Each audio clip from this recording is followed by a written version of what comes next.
반갑습니다. 요즘 월드컵 축구 경기가 한창이죠. 세계 순위가 있으며 강한 팀도 있고 약한 팀도 있습니다. 그런데 강팀이 약팀을 언제나 이기는 것이 아니라는 것을 보게 됩니다.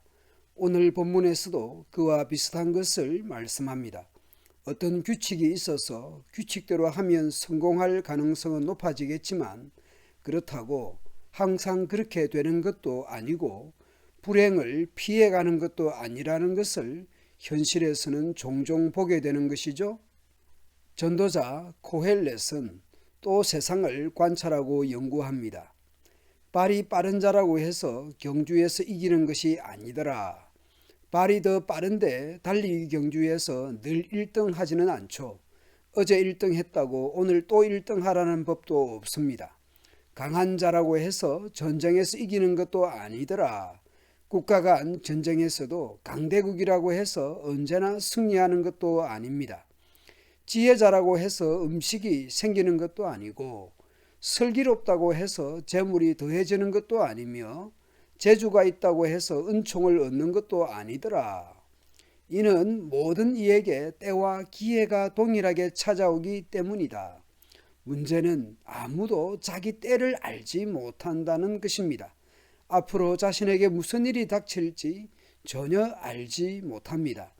물고기가 무자비한 그물에 걸리고 새가 덫에 걸리듯 사람 역시 자기에게 닥치는 예기치 못한 불운의 덫에 걸릴 때가 있다는 것입니다. 도둑이 언제 올지 알 수 없듯이 불행한 일이 언제 닥칠지 모르고 좋은 기회도 언제 올지 알지 못하는 것이 인생사입니다. 규칙대로 규범대로 되지 않는 것이죠. 과학과 의학이 발달한 이 시대에 코로나19 같은 이런 불행한 일이 닥칠지 어떻게 알았겠습니까? 인간의 한계와 의학의 한계를 다시 한번 겪게 되는 것입니다. 전도자는 또 세상을 살펴보고 연구했습니다. 그러던 중 인상 깊게 받은 지혜가 있었습니다. 어떤 작은 성에 적은 수의 사람들이 살고 있었습니다. 인구수가 적다는 것은 그만큼 약하다는 것이죠. 작은 성 역시 약하다는 의미입니다. 그런데 한 번은 어떤 강한 왕이 공격하여 그 작은 도성을 포위하고 거대한 공격용 탑을 설치했습니다. 마치 성 옆에 토성을 높이 쌓아서 성 안을 공격하는 것이죠. 강한 왕이 거대한 공격용 토성을 쌓아서 작은 성, 적은 수의 인구, 즉 약한 성을 공격합니다.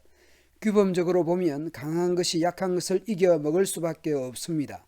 그런데 그 작은 도성에는 가난하지만 지혜로운 사람이 살고 있었습니다.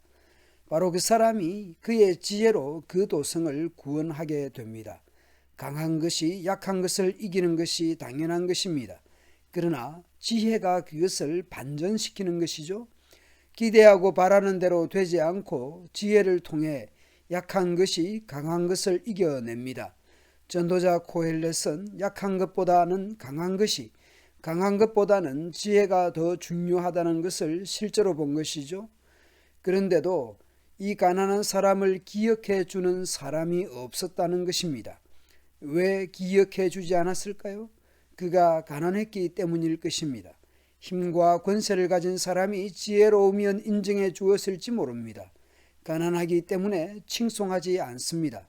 가난하지만 지혜로운 사람이 강한 외적의 침략을 물리치지만 정작 그 가난한 지혜자는 구원자로서 칭송받지 못하는 헤벨의 상황인 것이죠. 약한 것이 강한 것을 이기게 하는 것이 지혜이지만 그 지혜자 역시 헤벨인 상황입니다. 전도자는 지혜가 무력보다 강하다고 항상 말해왔습니다. 그러나 그 가난한 사람의 지혜는 무시되었고 더 이상 이것을 들으려 하지 않았다라는 것이죠. 구원자로서 인정받지 못하게 되는 것이죠. 곧 지혜가 무시되는 것이죠. 강한 것을 지혜로 이겨냈으면 이제 지혜에 귀를 기울일 것 같은데 그렇지 않은 것입니다. 분명 조용히 들리는 지혜자의 가르침이 어리석은 통치자들의 외침보다 훨씬 낫습니다. 확실히 지혜는 무기보다 낫습니다. 그러나 눈에 보이는 군사력보다 눈에 보이지 않는 지혜가 더 나은 것이 분명하지만 그렇다고 지혜가 존중받는가? 꼭 그렇지만도 않다는 것입니다. 그런데 한 사람의 죄인이 다수의 행복을 파괴하고 맙니다. 이 세상은 어리석은 통치자 한 사람의 죄인이 악영향을 미치고 있는 것입니다. 그것이 또한 헤벨의 세상입니다. 강한 것이 약한 것을 이기고 지혜가 강한 것을 이기는 것 같지만 강한 것도 지혜도 다 헤벨입니다. 그리고 한 사람에 의해 성이 구원을 받거나 공동체가 지켜지기도 하지만 또 다른 한 죄인이 공동체를 무너뜨리기도 하는 것이죠. 우리는 어떤 사람입니까? 공동체를 지켜내는 지혜자입니까? 공동체를 무너지게 하는 사람입니까?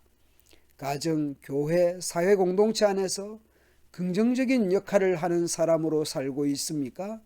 아니면 가정, 교회, 이웃들의 안전과 평화를 무너지게 하고 있습니까? 내가 긍정적인 역할은 못할지라도 그렇게 긍정적인 역할을 하는 이들에게 박수와 격려하는 것이라도 하고 있습니까? 오늘도 강하든 약하든 재능이 많든 적든 나이가 많든 적든 이웃에게 도움과 친절을 베풀고 필요를 채워주는 그런 사람으로 살아가면 좋겠습니다. 여러분의 가정 공동체가 사랑과 평안이 가득하기를 축원합니다. 감사합니다.